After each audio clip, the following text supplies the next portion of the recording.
सुप्रभात, अभिनंदन, आभार दोस्तों। मैं आज आप सभी के लिए लेकर आया हूँ 21 जनवरी 2022 ईस्वी का करंट अफेयर्स।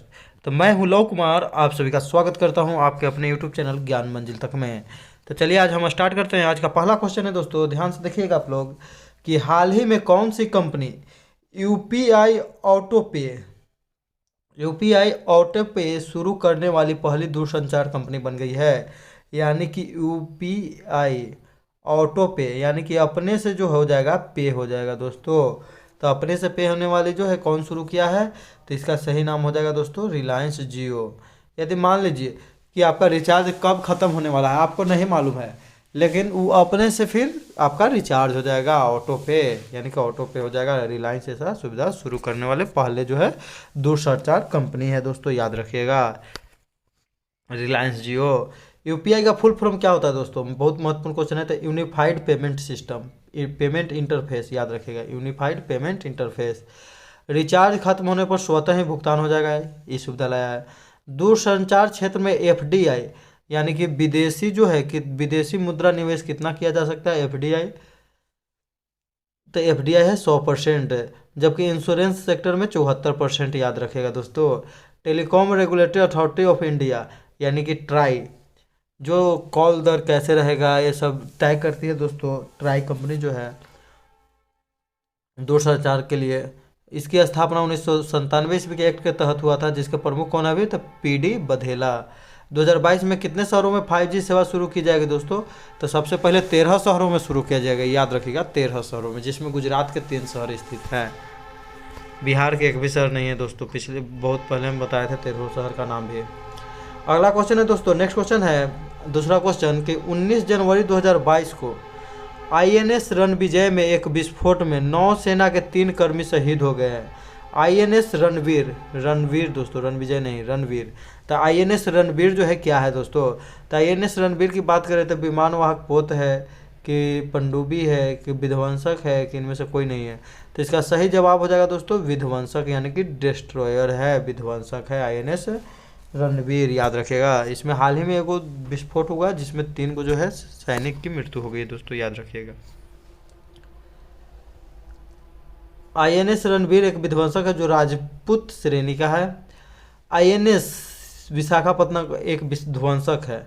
हाल ही में इस पर से, यानी कि आईएनएस विशाखापत्तनम पर से ब्रह्मोस मिसाइल के उन्नत किस्म का सफल परीक्षण किया गया, ये भी याद रखिएगा दोस्तों। आईएनएस विक्रांत क्या है, तो भारत का विमानवाहक पोत है, याद रखिएगा। ग्रैंड ओल्ड लेडी के नाम से किसे जानते हैं, तो ग्रैंड ओल्ड लेडी, तो आईएनएस विराट को जानते हैं दोस्तों।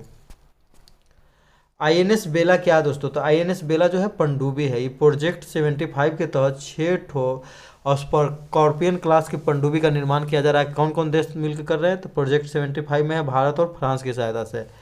तो आईएनएस कलवरी पहला बना था, आईएनएस खंडेरी दूसरा, करंज तीसरा, बेला चौथा, पांचवा छठा बनना है 2 ठो और बनना है दोस्तों, याद रखिएगा।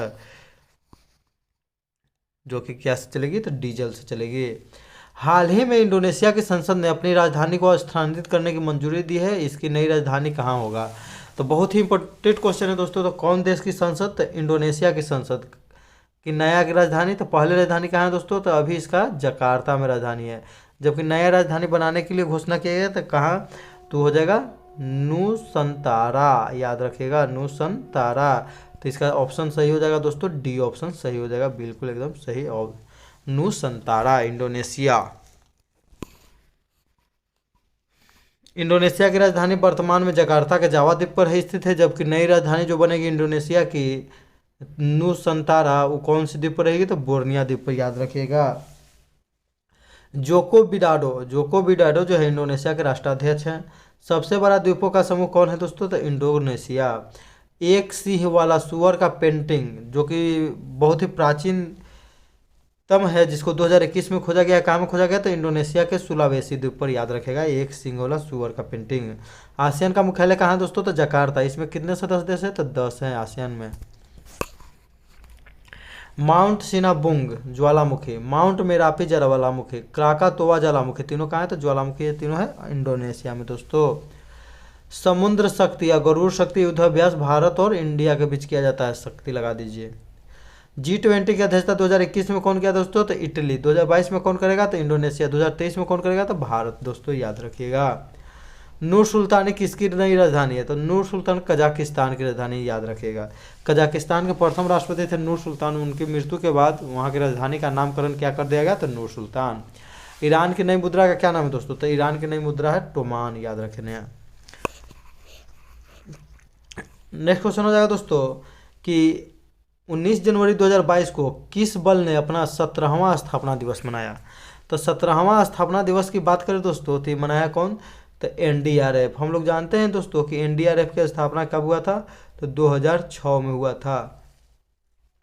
2004 में जब सुनामी आया था उसके बाद किया गया था 2005 ईस्वी के एक्ट के तहत 2006 में स्थापना एनडीआरएफ का, नेशनल डिजास्टर रिस्पांस फोर्स, याद रखिएगा। एनडीआरएफ का फुल फॉर्म सबसे पहले देख लेते हैं कि नेशनल डिजास्टर रिस्पांस फोर्स, राष्ट्रीय आपदा प्रतिक्रिया बल। इसकी स्थापना 2005 ईस्वी के एक्ट से होती है। 2004 में आई सुनामी के बाद। 2004 में जब सुनामी आई थी इसमें सबसे प्रभावित देश था इंडोनेशिया दोस्तों। तमिलनाडु में भी उसका असर दिखा था। नागापट्टिनम तमिलनाडु का एक नगर है, वहाँ बहुत प्रभावित हुआ था। स्थापना 19 जनवरी 2006 को हुई थी। वर्तमान में एनडीआरएफ के हेड कौन है? तो अतुल करवाल। एनडीआरएफ की पहली महिला बटालियन टुकड़ी कहाँ में स्थापना की गई? तो गढ़ मुक्तेश्वर, हापुड़, उत्तर प्रदेश। ये भी हम बहुत सारे वीडियो में बता चुके हैं। गढ़ मुक्तेश्वर, हापुड़, उत्तर प्रदेश। सीआरपीएफ के प्रमुख कौन है दोस्तों? तो कुलदीप सिंह। सी से कुलदीप। 1939 में स्थापना होता है सीआरपीएफ। बीएसएफ के प्रमुख कौन है दोस्तों? तो पंकज कुमार सिंह। 1965 में स्थापना होता है बीएसएफ, याद रखिएगा। सीआईएसएफ का स्थापना कब हुआ था दोस्तों? तो सीआईएसएफ के प्रमुख है सिलवर्धन, याद रखिएगा। सीआईएसएफ सिलवर्धन, यानी एकदम सिल लगा के वर्धन कर देना। सीआईएसएफ की ड्यूटी कहाँ मिलता है दोस्तों? जैसे कि एयरपोर्ट हो गया, बंदरगाह हो गया, बड़े बड़े कल कारखाने हो गए सरकार के, वहाँ पर। असम राइफल के प्रमुख कौन है? तो प्रदीप चंद्र नैयर, चंद्रन नैयर। मुख्यालय कहाँ असम राइफल का? शिलोंग। शिलोंग है, शिमला नहीं दोस्तों, शिलोंग है। असम राइफल का मुख्यालय शिलोंग। इसे पूर्वोत्तर का प्रहरी भी कहा जाता है, शिलोंग। असम राइफल को पूर्वोत्तर का प्रहरी कहा जाता है दोस्तों। अगला क्वेश्चन हो जाएगा, आप लोग ध्यान से देखिएगा कि प्रधानमंत्री नरेंद्र मोदी ने 17 जनवरी 2022 को वर्ल्ड इकोनॉमिक फोरम के दावोस एजेंडा में अपना स्टेट फ्रॉम द वर्ल्ड विशेष संबोधन दिया। तो बताइए वर्ल्ड इकोनॉमिक फोरम का मुख्यालय कहाँ है? तो इनके भाषण का नाम क्या दिया गया दोस्तों? तो स्टेट ऑफ द वर्ल्ड, याद रखिएगा। स्टेट ऑफ द वर्ल्ड भविष्य के लिए बहुत ही एकदम खतरनाक क्वेश्चन है दोस्तों। तो इसका जो है WEF का मुख्यालय कहाँ है? तो जिनेवा, स्विट्जरलैंड में ही, याद रखिएगा दोस्तों। विश्व आर्थिक मंच की स्थापना 1971 ईस्वी में हुआ। इसका जो है शीतकालीन बैठक जो होता है दावोस, स्विट्जरलैंड में होता है, बहुत फेमस रहता है दोस्तों। स्टेट ऑफ द वर्ल्ड भाषण में नरेंद्र मोदी ने क्या कहा? तो टीकाकरण के बारे में बात की, जिसमें भारत विश्व का फार्मेसी कहा कि यहाँ पर सभी दवाइयों का उत्पादन किया जाता है। COP26 में जो बात कही थी दोस्तों, ग्लासगो स्कॉटलैंड में जो COP26 का आयोजन हुआ था, प्रधानमंत्री ने जो बात कही थी कि भारत जो है कब तक शून्य कार्बन उत्सर्जन का जो है लक्ष्य रखा है, तो 2070 तक है। तो इसको दोहराया, याद दिलवाया। टेली प्रोमोटर एक होता है दोस्तों, यंत्र होता है जो प्रधानमंत्री देते हैं भाषण, तो उसके आसपास देखते होंगे कि सामने शीशा लगा हुआ है, तो हम लोग समझते हैं कि वो बुलेट प्रूफ शीशा होता होगा, लेकिन वो ऐसा बात नहीं है दोस्तों। उसी में जो भाषण उनका रहता है वो चलते रहता है, वो सामने से देख सकते हैं। हम लोगों को शीशा लगता है, वही देख के वो पढ़ते रहते हैं। उसको घटाया या बढ़ाया, ऊपर या नीचे खिसकाने के लिए कोई आदमी बैठा रहता है, ये उनके हाथ में रिमोट रहता है दोस्तों। तो उसी को तकनीकी में खराबी आने के कारण कई बाधा भी पड़ गया था भाषण में, और कुछ देर रुका भी था, याद रखिएगा। Financial action task force FATF की मुख्यालय पेरिस, फ्रांस में है, जो कि आतंकवाद को फंडिंग से रोकना, याद रखिएगा। क्रिस्टल अवार्ड किस संस्था से संबंधित है? WEF वर्ल्ड इकोनॉमिक फोरम, विश्व जोखिम रिपोर्ट भी यही जारी करता है। ओपेक का मुख्यालय वियना में है, इसका स्थापना 1960 में हुआ था। यूरोपीय संघ का मुख्यालय जिसमें 27 सदस्य देश है, ब्रुसेल्स में है। ब्रुसेल्स कहाँ की राजधानी दोस्तों? तो बेल्जियम की है। बेल्जियम का एक और स्थान का नाम है दोस्तों,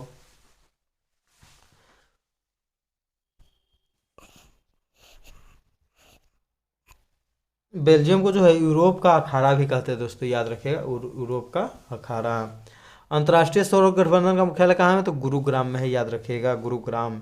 इसकी स्थापना 2015 ईस्वी में हुआ था, COP 21 में।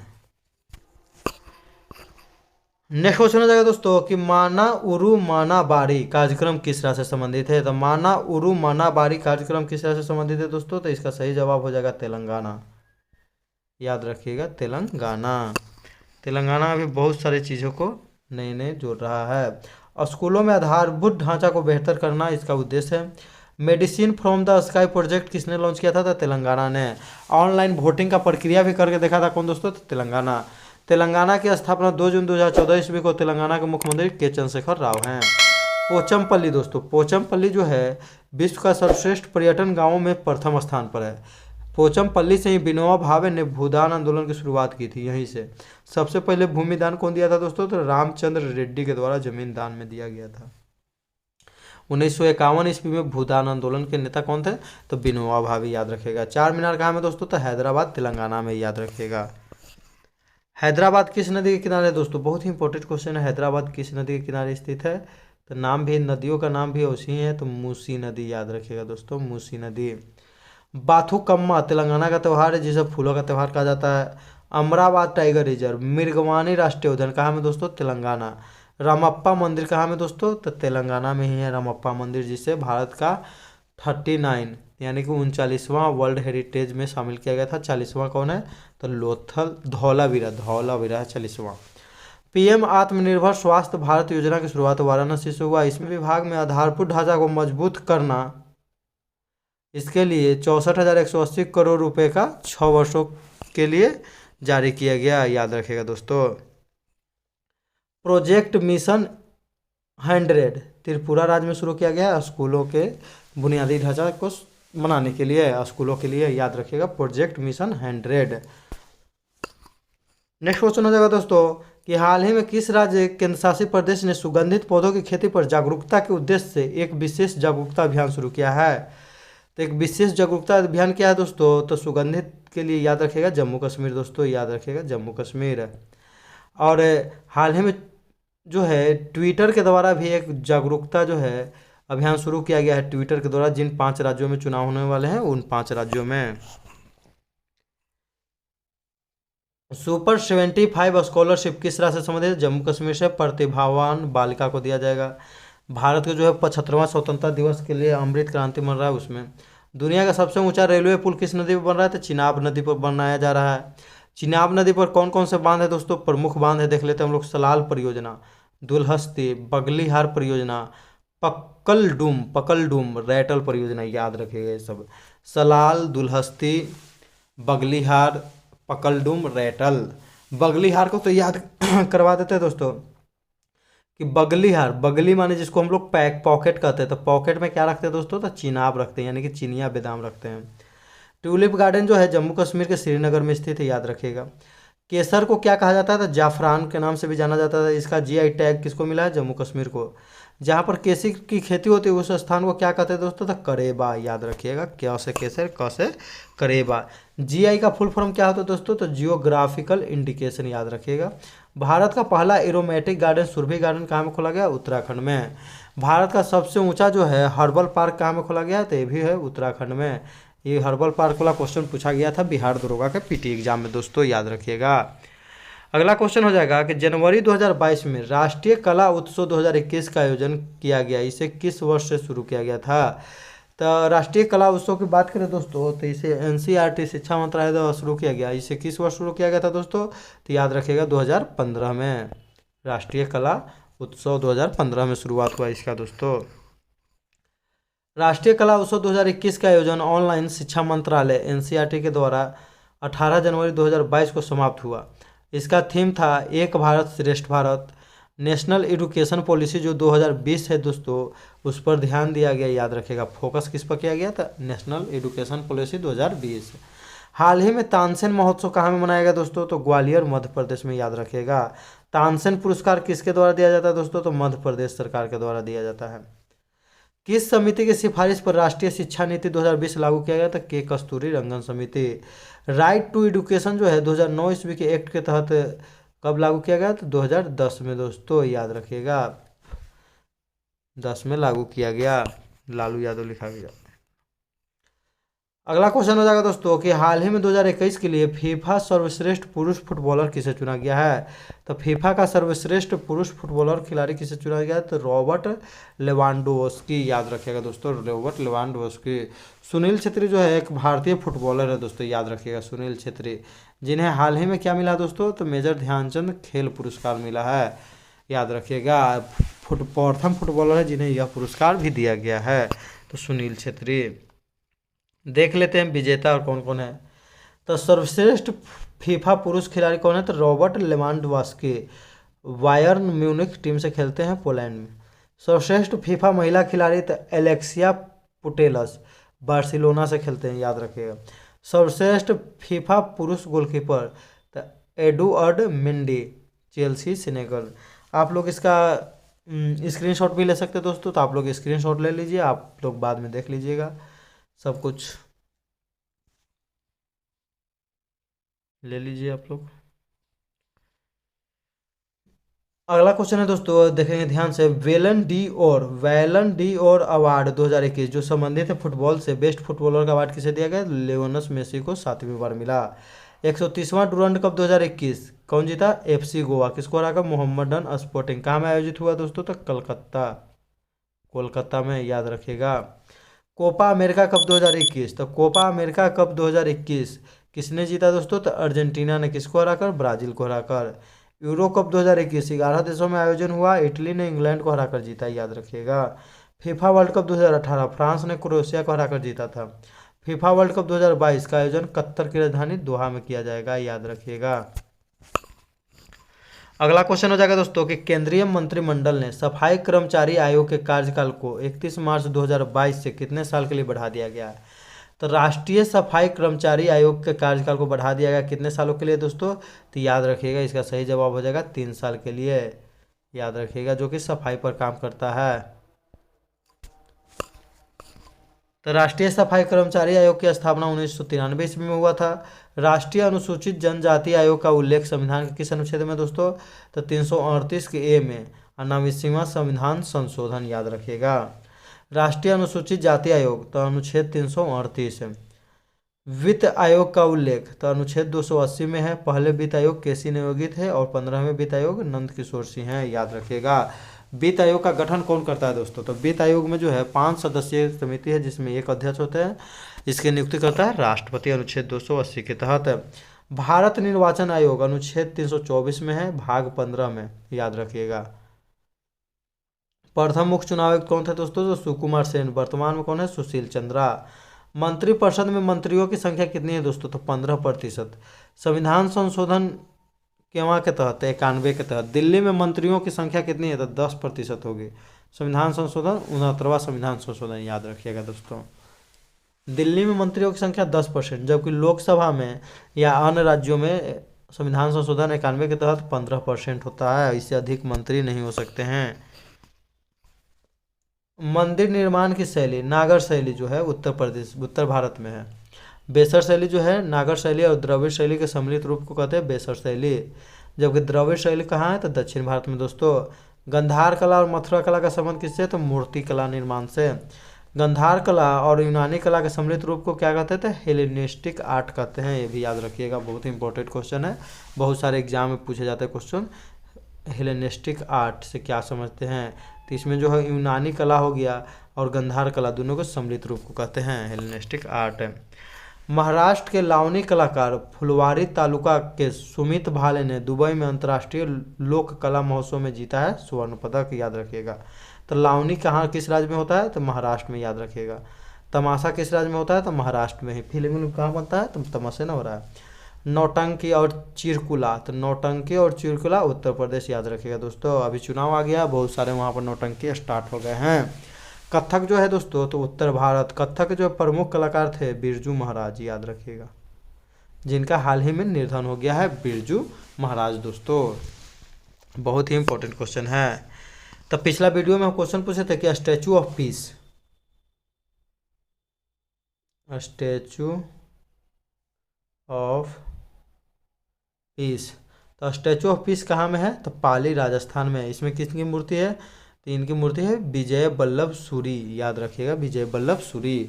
सही उत्तर देने वाले लोग हैं श्वेता वर्मा, KIT 2007, पृथ्वीराज, सुमन कुमारी, सलोनी कुमारी, आयुष वर्मा इत्यादि। इन सभी को मेरे तरफ से ढेरों सारी शुभकामनाएं एवं बधाई। आप लोग ऐसे ही कमेंट करते रहिए, जवाब देते रहिए और आगे बढ़ते रहिए। आज का क्वेश्चन रहेगा दोस्तों, जिसका आप लोग कमेंट करके जवाब दीजिएगा कि विश्व के सर्वश्रेष्ठ पर्यटन गांवों में शीर्ष स्थान पर 2021 में कौन सा गांव, भारत का कौन सा गांव रहा है। दोस्तों इस वीडियो में भी बताएं, आप लोग ध्यान से देखिएगा तो मालूम चल जाएगा। यदि वीडियो अच्छा लगता है दोस्तों तो लाइक कीजिए, कमेंट करके ज़रूर बताइए कि वीडियो कैसा रहा, और चैनल पर नए हैं तो कृपया चैनल को सब्सक्राइब कर लें। इसी के साथ हम अपना वीडियो समाप्त कर दें दोस्तों। जय हिंद, जय भारत, वंदे मातरम दोस्तों।